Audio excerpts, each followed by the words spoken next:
Thank you, Maitreya.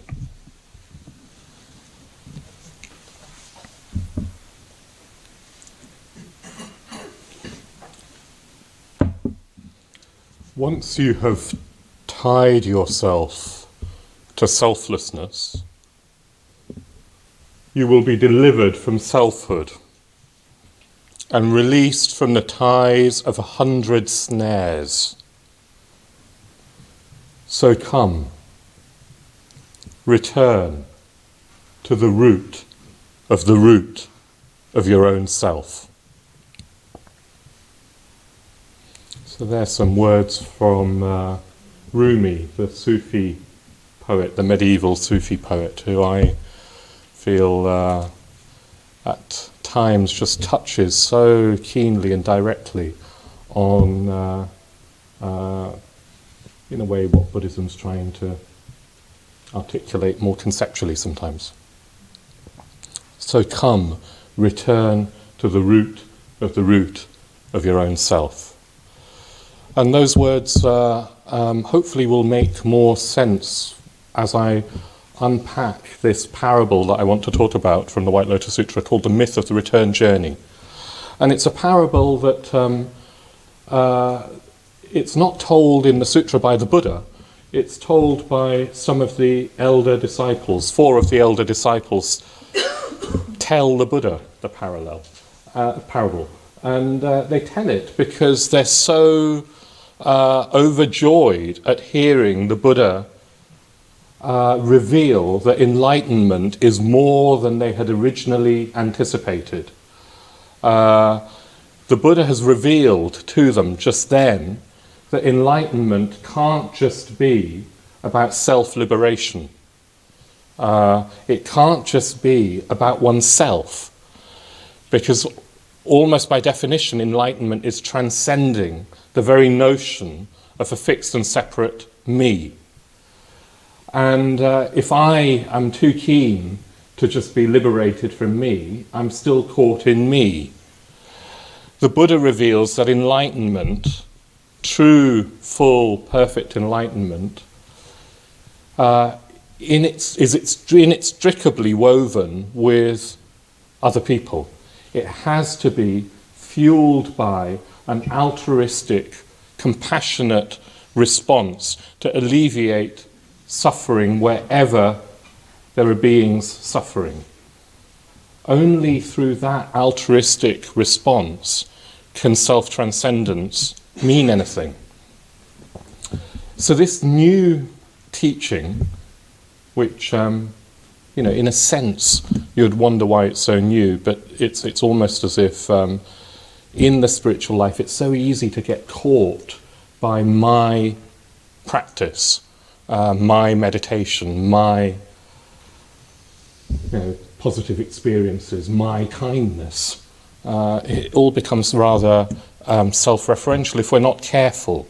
Of course, that's not to say that that's not important as well, but this other dimension needs to be brought out, and that's what the Buddha does. And these elders are so overjoyed that they say, it's like this, and to express their wonder, their joy, they tell the myth of the return journey. And the myth of the return journey starts by a young man becoming lost. The journey starts with the separation, and then the whole parable is about return and union. So it starts with this separation of a young man from his father. And the man somehow wanders off, the young man wanders off, sort of accidentally. And in his wanderings, he, a bit like last night, the jewel in the garment parable, he suffers in his wanderings. He suffers poverty and isolation and degradation. His self-confidence is eroded. He ceases in a way to believe in himself. And all the time, meanwhile, his father is accumulating more and more wealth, more and more riches. His father is a businessman, and the business is going so well that he doesn't know what to do with all his money, his wealth, his jewels, his riches, his gold. And of course he's pining for his lost son, who is his heir, and his son has gone. So this return journey starts from this notion of being lost and being parted, being separated. And of course what the parable's getting at is that we are lost.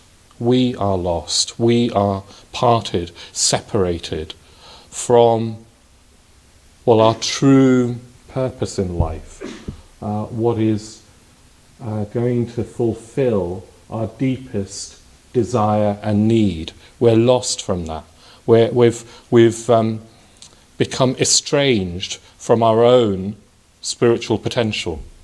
Not just our spiritual potential. Spiritual is such a hackneyed word. We've become lost from life, from our human potential. Maitreya Bandhu's just been talking about the natural world and giving space back to the world around us, to the beings around us.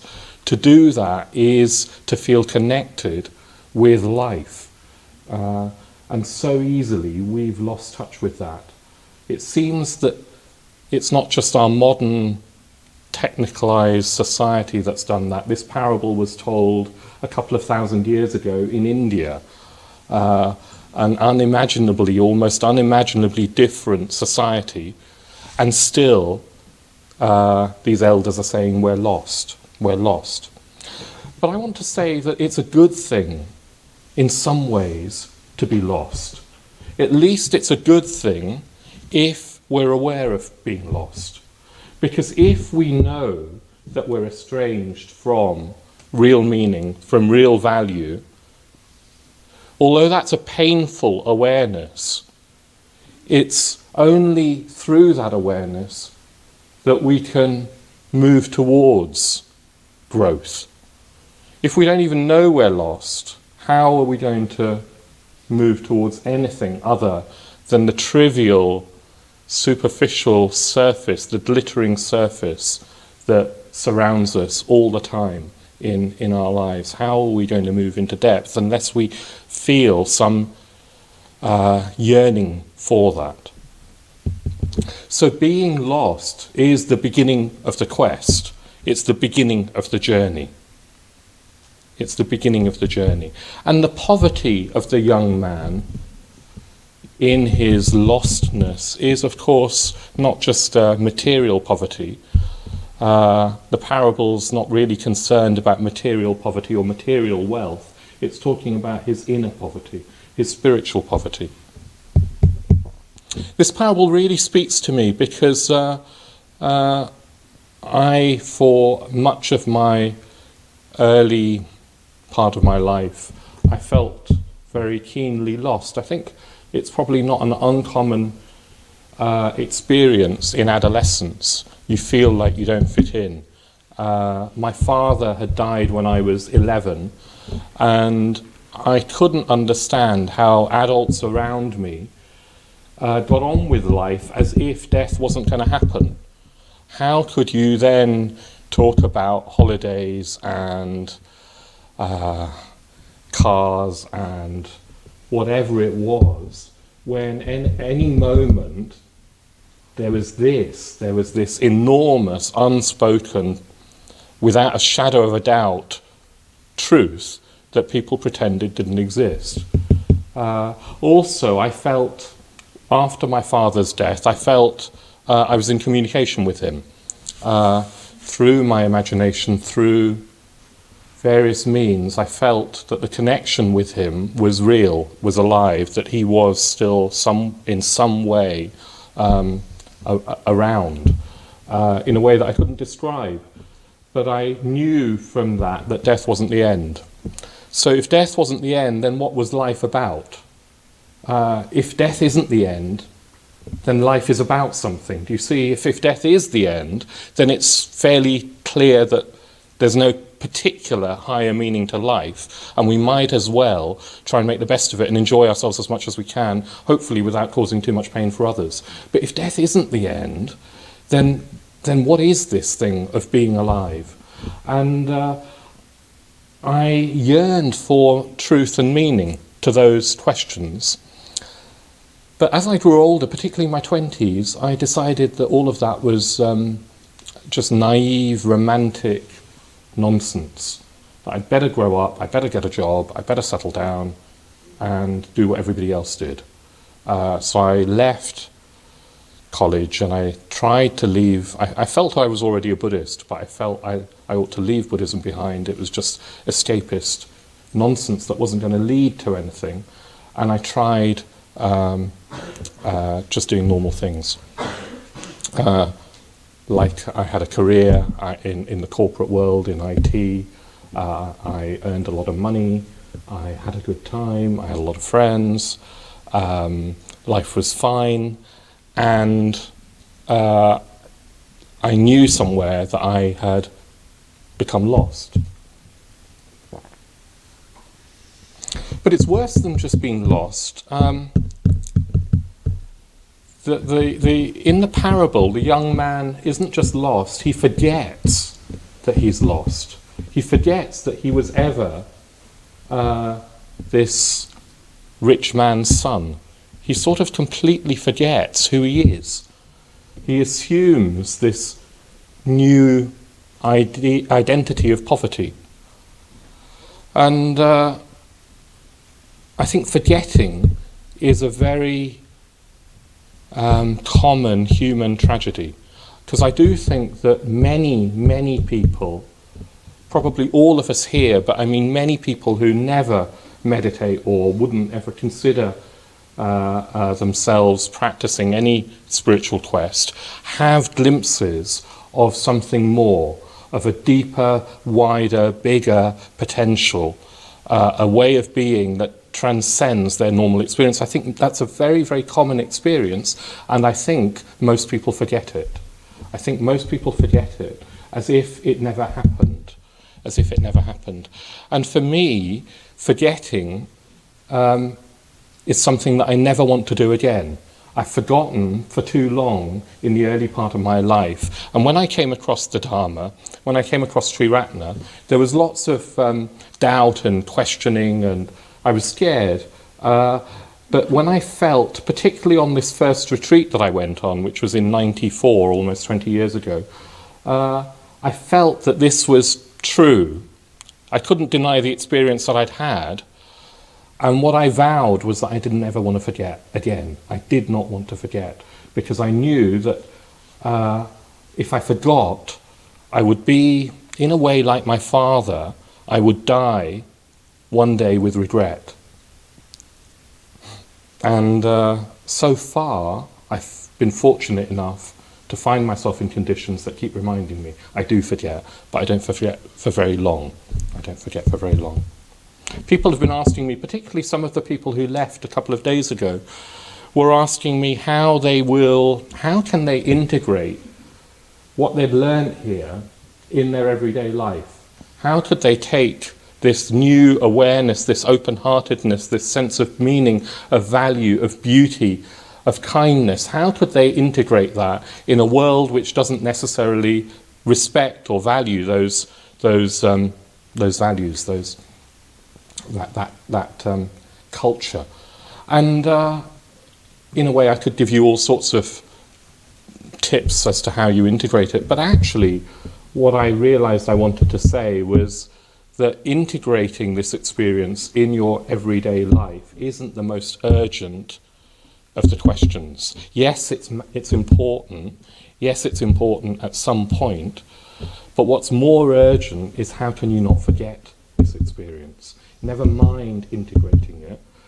What happens all too easily is that 2 days after the retreat is over, never mind 2 days after, you can have a good meditation, and 2 hours later you've forgotten. We forget.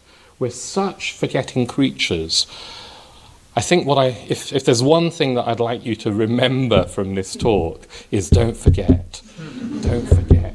That's what I keep wanting to say to so many people that I meet at the Buddhist Centre at the LBC who have genuine glimpses of truth. And very, very often they forget. And I find it a tragedy every time that happens. Sometimes they remember years later, and then that's wonderful. So when we forget, there's a sort of active aspect to the forgetting. It's not that we just kind of passively think, oh, that never happened. It's not quite like that. It's because our energies, our desires, our wanting, our drive moves towards other things. Things that seem so tangible and real. Family, relationships, career, possessions, holidays, tangibles. They feel so real, and the world around us keeps telling us not only to move towards those, but to actually worship them as ideals. We live in a culture which does worship consumerism as an ideal. And that's a more active way of forgetting. That's a more active way. We do something else. There's some words that I want to read to you from the American writer David Foster Wallace. These were pointed out to me by a friend of mine, Nico, who some of you know. And I used them in a talk a few weeks ago, so you might have heard me talk about this. But I think they're just beautiful, brilliant, challenging words that I'm going to read.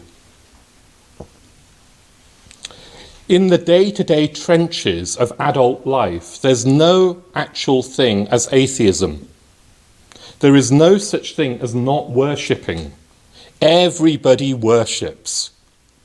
The only choice we get is what to worship.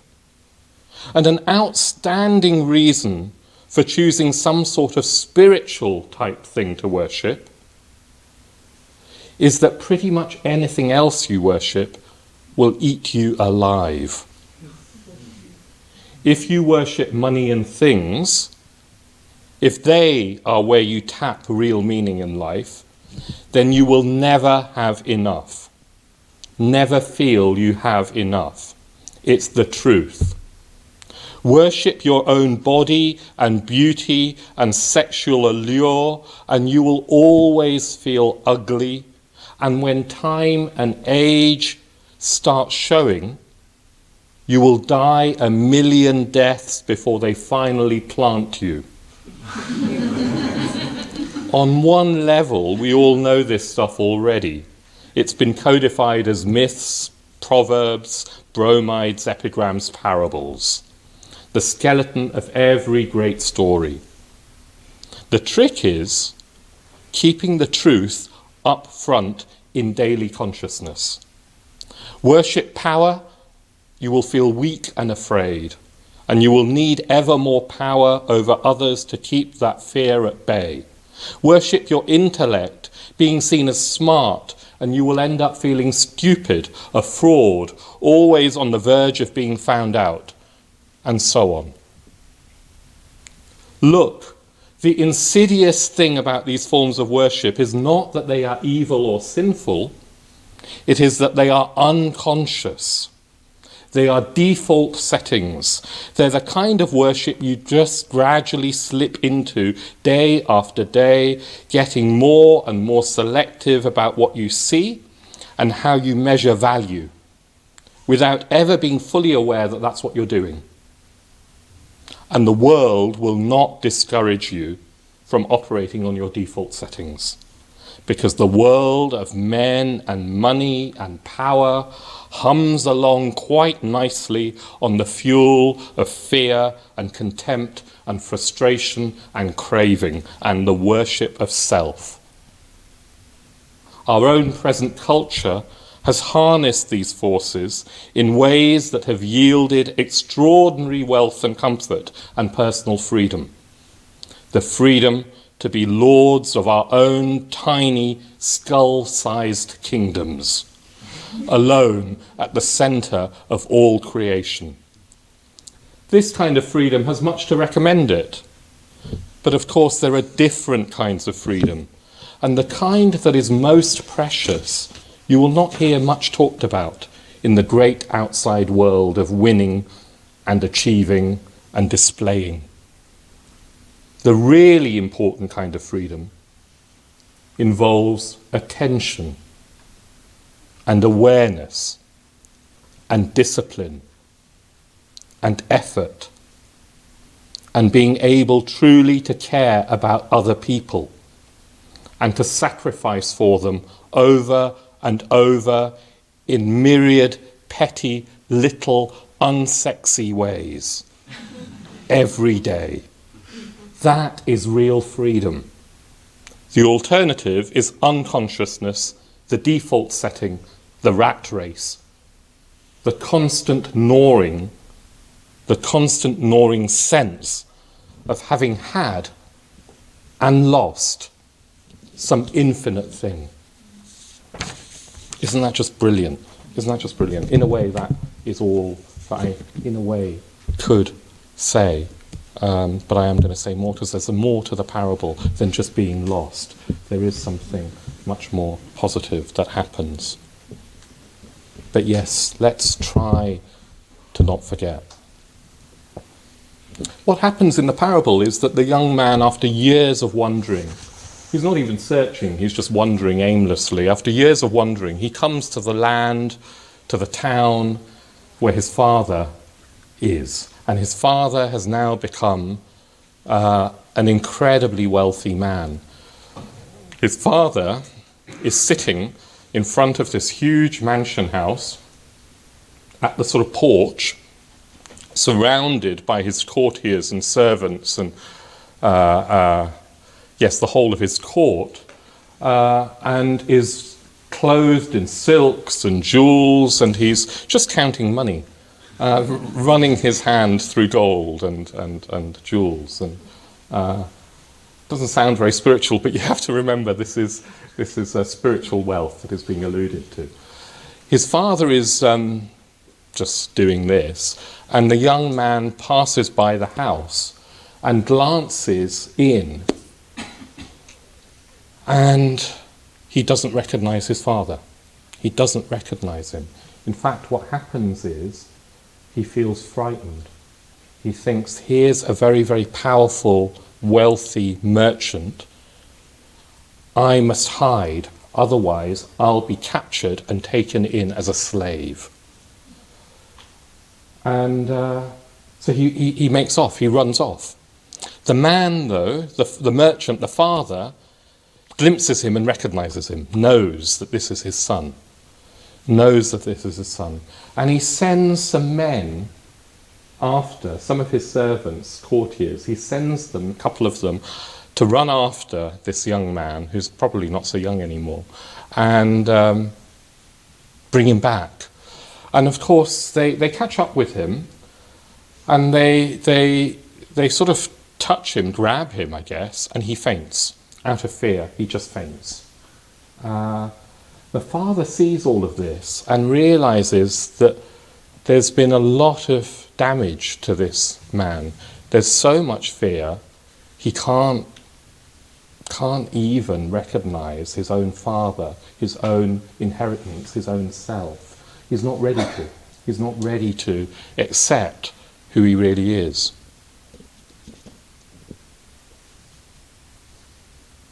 So his father, what he does is he lets the young man go, and then afterwards sends somebody else out and offers the young man employment and says, look, we can pay you twice the going rate for doing some manual work for us. Will you accept? And of course he does. So I'm just going to explore a couple of ideas around this episode. First of all, there's the running away. There's the running away even when, or especially when, there's a glimpse of the truth. Here is this impoverished man glimpsing what is rightfully his inheritance, and he's frightened. He runs away. And again, this is a very common spiritual truth. When we glimpse our own potential, it challenges us to be somebody other than the person we think we are. That challenge is frightening. The spiritual life can be incredibly beautiful, rich and fulfilling, but it is also challenging. It challenges this very notion of who we are. And very often we run away. We look away, we run away. We can't bear the prospect of change, even if that change is wholly positive, is completely for the good. Even if we really feel positive and happy, it's as if part of us can't quite bear it and wants to smash it.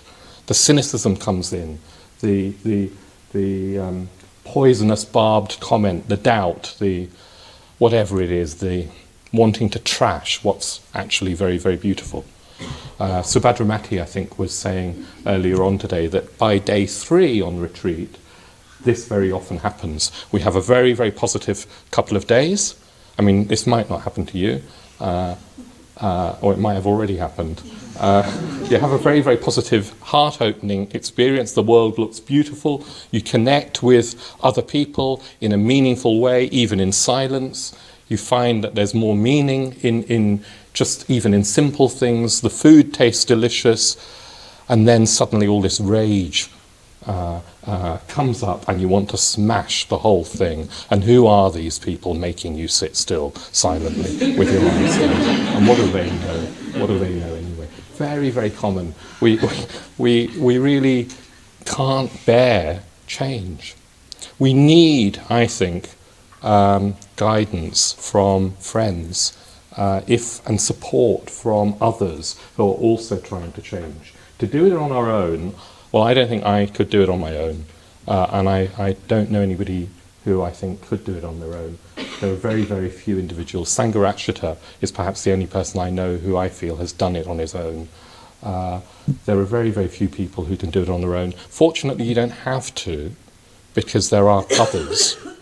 Look around, there are others who are also trying to grow.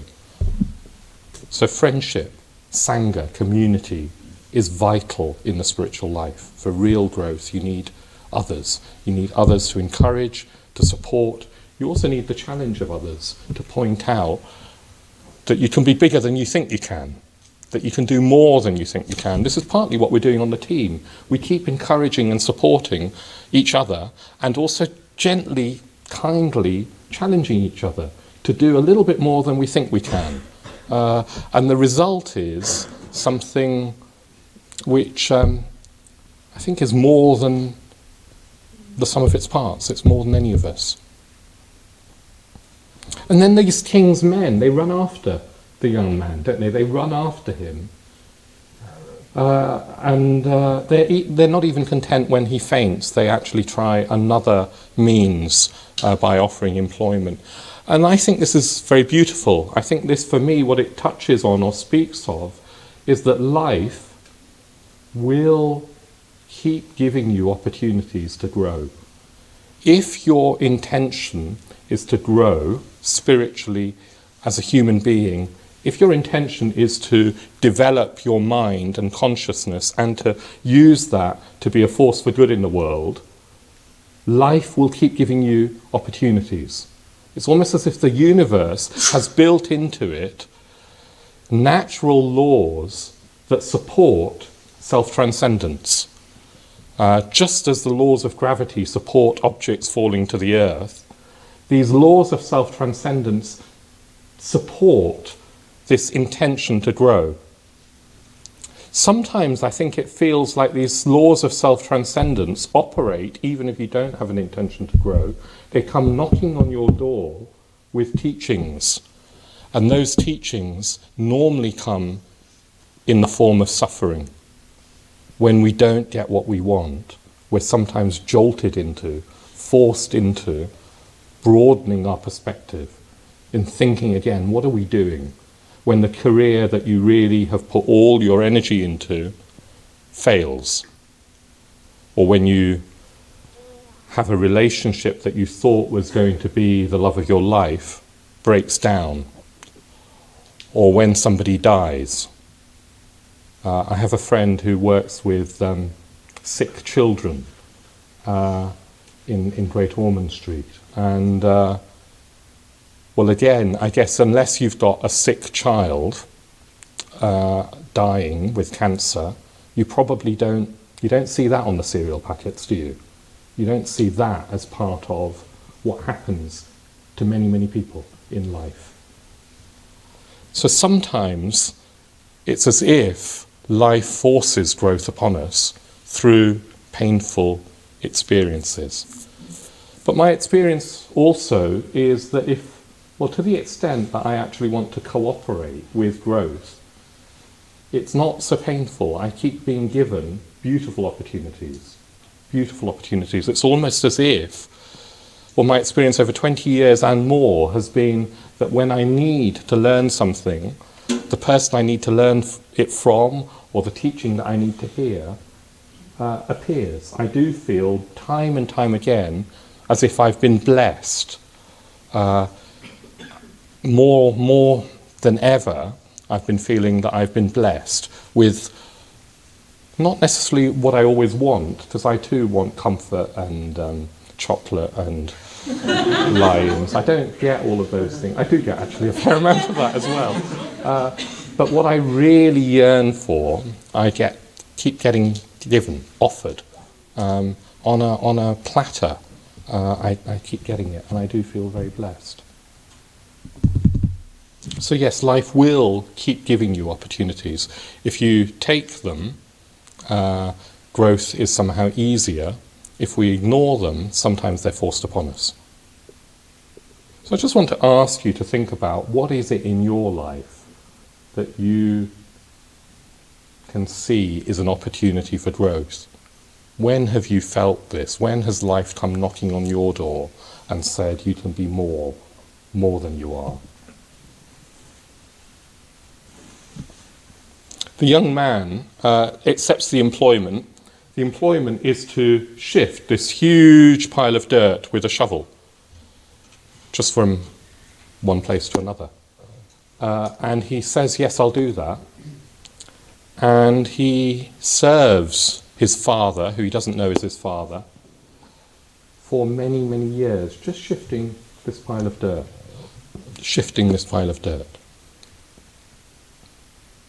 So this, of course, has many, many resonances. Shifting dirt, this sense of purifying the mind. Doing it for many years. It's gradual, it's dirty work, it's grubby, it's not sexy work. It's shifting dirt. And what's more, he does it without any real sense that there's an end to it. He just does it because that's what he has been asked to do. He serves his father. And in serving, what happens is that he becomes healthier. There's something about the spiritual life, if you keep practicing it, we do become psychologically healthier. We become more integrated, we become more whole, we become more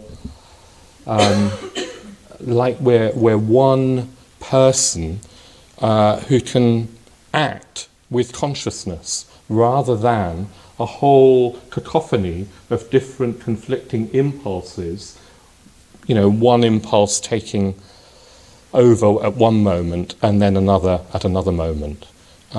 We become more integrated, and that is just leads to a sense of well-being.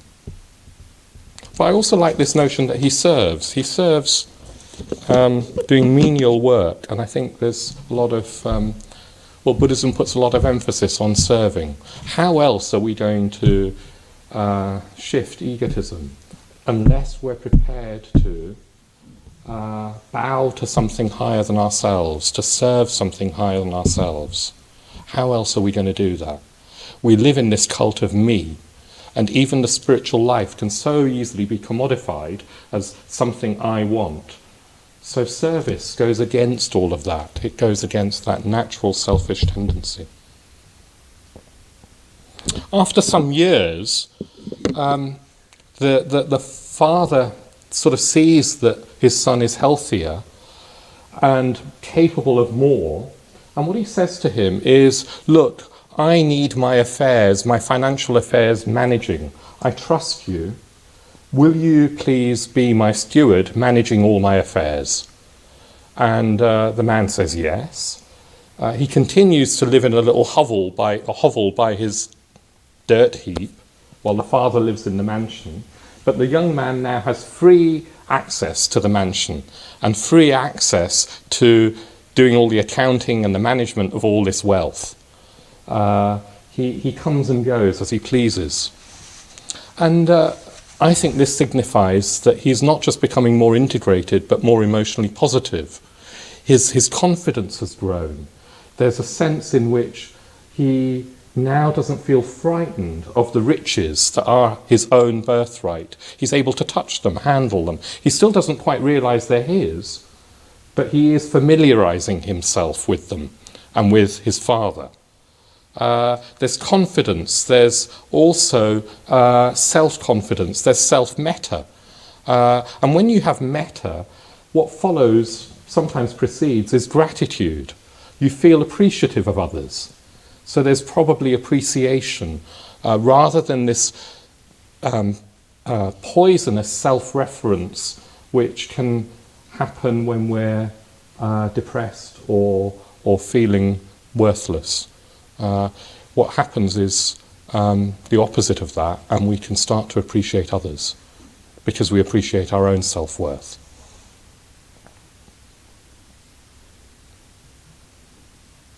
And then finally, also I want to just say, he's also at this stage taking responsibility, isn't he? He's not just shifting dirt anymore. He's taking real responsibility in a way that he probably couldn't have dreamt of. And I think this is really important as well, that in the spiritual life, we need to, in a way, well, for me, what I keep saying to myself is I need to grow up. And I have grown over the 20-odd years, more than I used to be, but I still feel I need to grow up. And one way that I feel I grow is through taking responsibility, particularly for helping other people. And I have a real aversion to taking responsibility. I don't like it. My character just rebels, or tries to, and really just wants to have an easy life. I have this yearning for, I kind of keep thinking, oh well, next time round I'll have an easy life. But this time round, what seems to happen is I keep being asked to take responsibility, and in doing that I really feel I grow, and actually it's much more fulfilling and meaningful. So what are we going to take responsibility for? It can't be for our own well-being and happiness, although that's important. It's just not big enough. If our project in life, if the sum ambition of our own life is to be happy, I think that's a impoverished human ideal.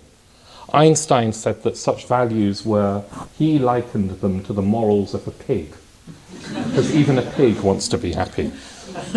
Human beings, I'm not saying happiness is wrong, all I'm saying is that it can't be something to live for. How can it be? Anyway, taking responsibility for others.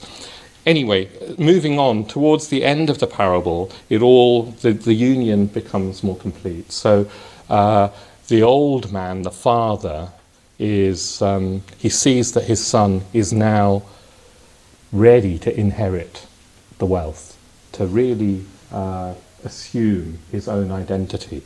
And he himself is dying. He's old and he's dying. And he calls the man over, and he calls all his courtiers over around the deathbed, and he says, "This is my son, and I hand over all my wealth to him, to you." And then he dies. And this is, of course, the union. You recognize in the parable that the young man and the father were never really separate. They represent two aspects, our higher potential and our ordinary lost self. And this union happens, and in that union, the young man is, as it were, transformed into his father, and all the wealth of all the spiritual riches of enlightenment are his. They were always his birthright, but they are now his in actuality, not just in potential. So this is the stage of spiritual death and spiritual rebirth. Spiritual death is where you see through the story of self. You see through this delusion of me. You see through the fact that it's a construct. Me, I, is a construct, a sort of pre-conscious construct that we all carry around with us. And what Buddhism says, what the Buddha teaches, is that actually there's no fixed entity called me.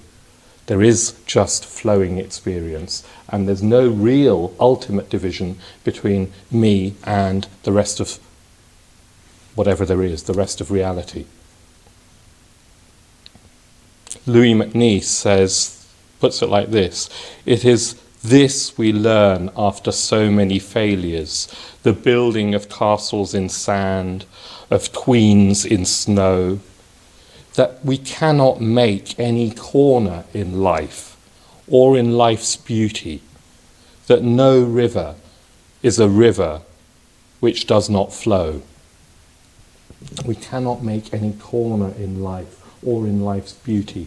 There is nothing that we can hold on to, including this notion of me. There is no river. No river is a river that does not flow.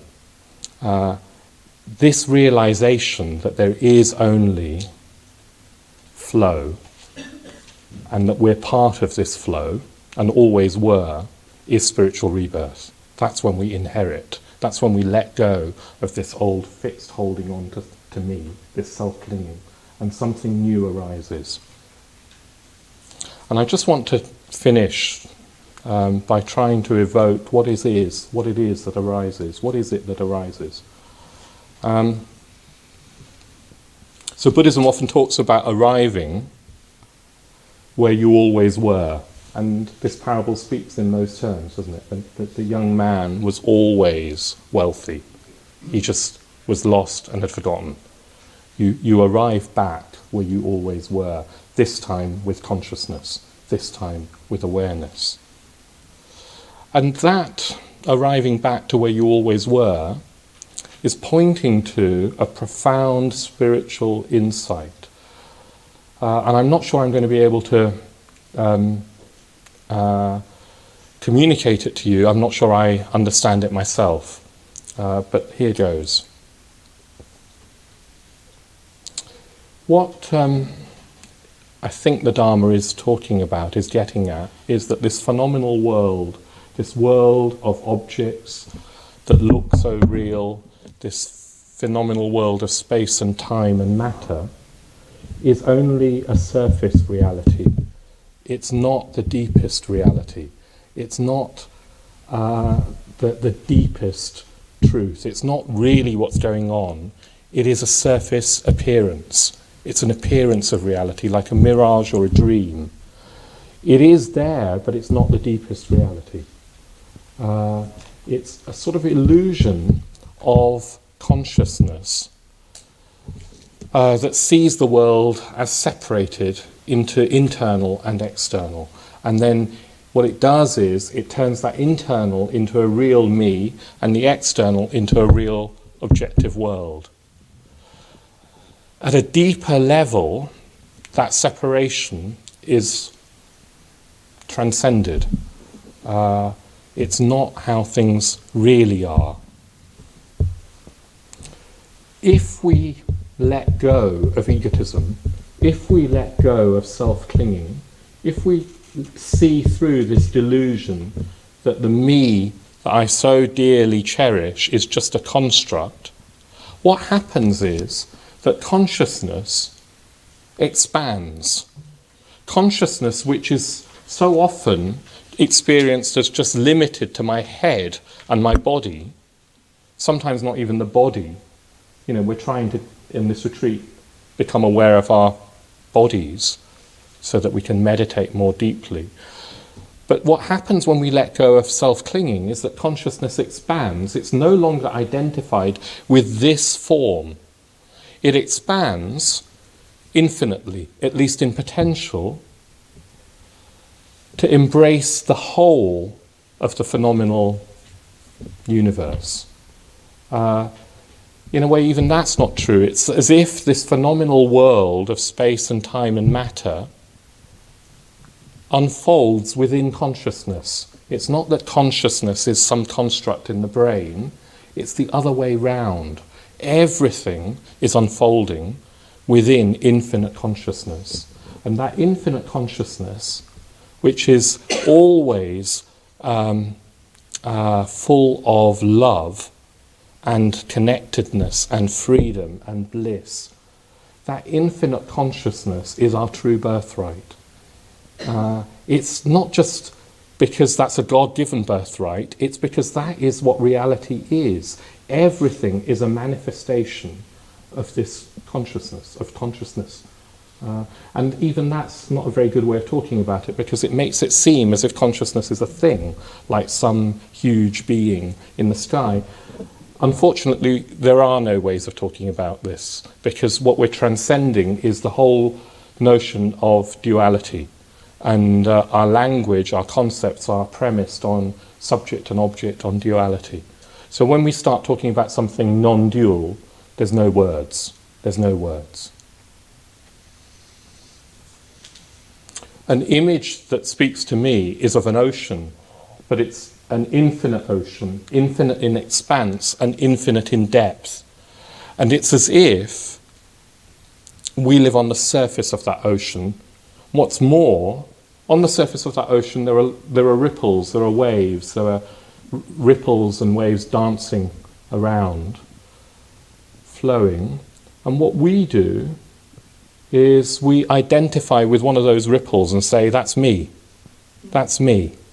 And then we have all this existential angst about other ripples not liking me.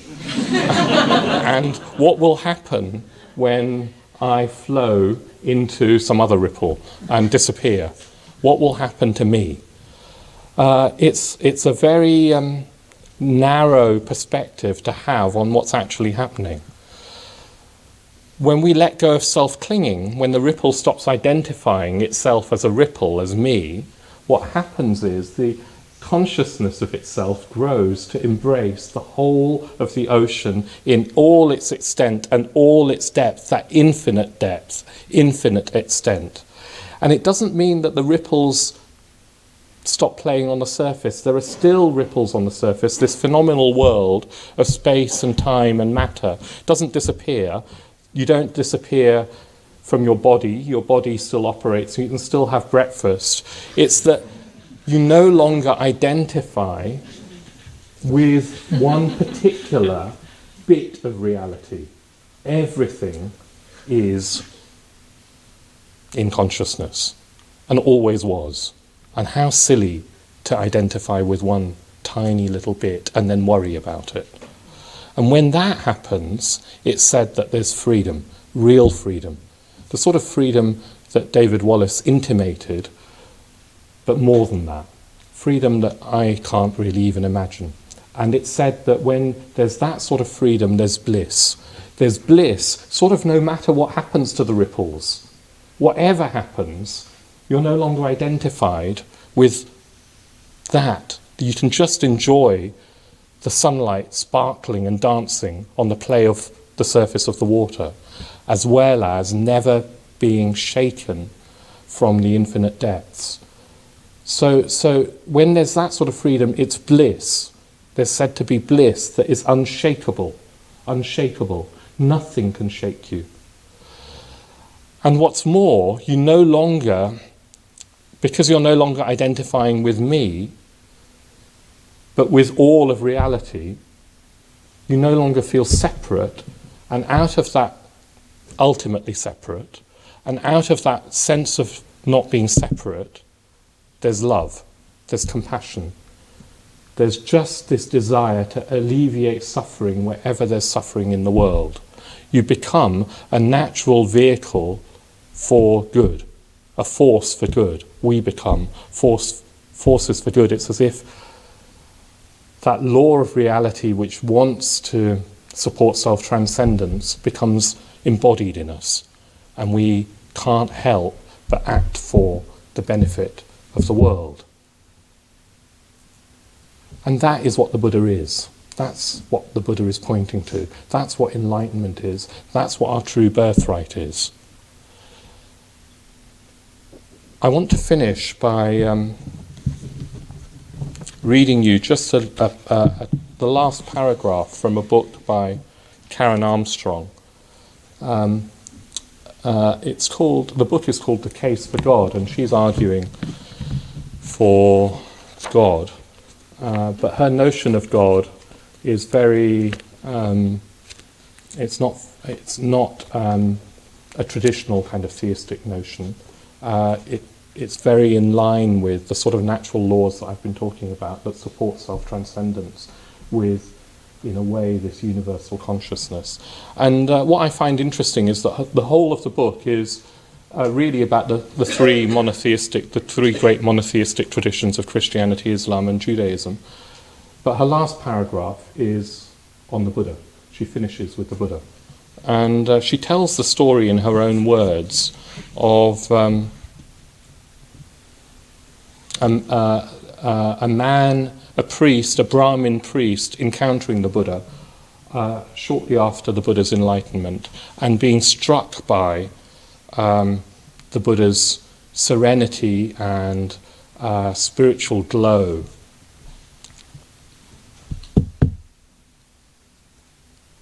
I'll just read you it. One day, a Brahmin priest came across the Buddha sitting in contemplation under a tree and was astonished by his serenity, stillness, and self-discipline. The impression of immense strength channeled creatively into an extraordinary peace reminded him of a great tusker elephant. "Are you a god, sir?" the priest asked. "Or are you an angel or a spirit?" "No," the Buddha replied. He explained that he had simply revealed a new potential in human nature. It was possible to live in this world of conflict and pain at peace and in harmony with one's fellow creatures.